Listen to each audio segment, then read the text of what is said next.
Okay, so today I wanted to discuss my unit plan topic, which is World War II. More specifically, I wanted to address some of the specific factors that led to America entering World War II.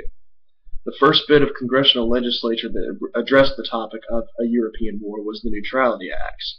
It was passed by Congress in 1939 as an attempt to establish a permanent foreign policy of non-intervention in any future European war.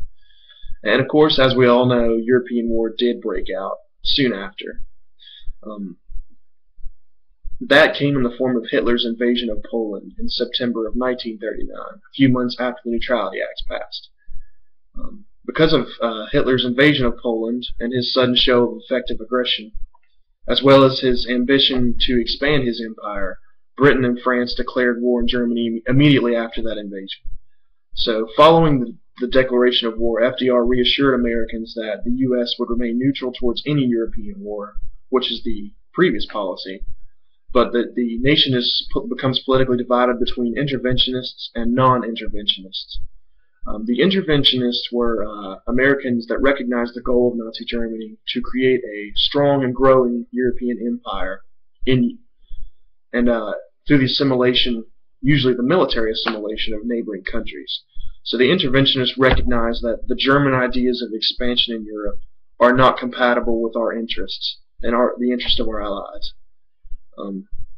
Also amongst the interventionists was a fear of a German attack on American soil, which is confirmed when Germany steamrolls American ally France in 1940.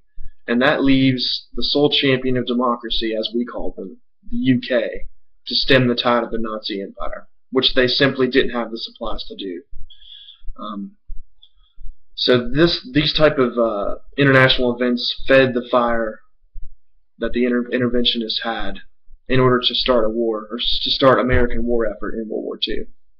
So recognizing this, FDR makes a concession in early 1941 in the Neutrality Acts, and that's in the form of the Lend-Lease Act, which was passed. It allowed him to designate any war material to a nation that he deemed would contribute positively to an American defense, like a secure America.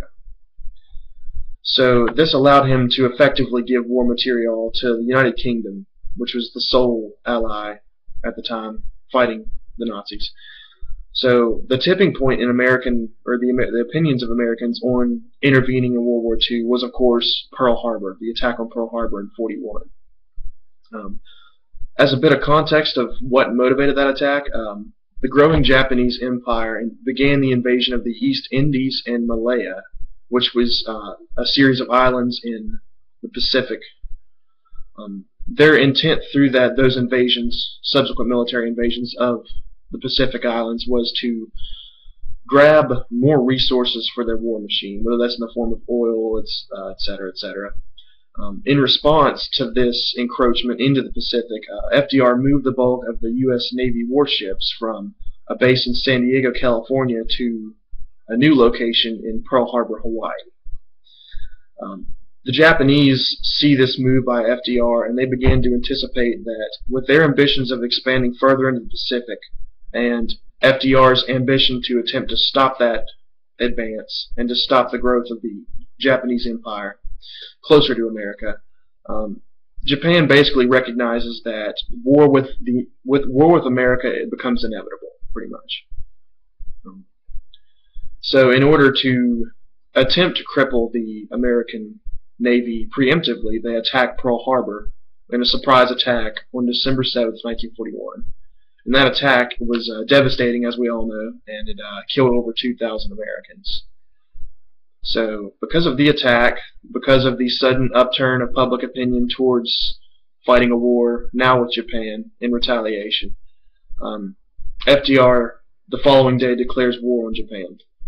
And after the declaration of war, Japan's new allies, Germany and Italy, it also declared war on the U.S. And that effectively was the cause of America entering the war. So I hope these facts help you understand greater how we entered the war, and it's all I have to say. Thanks.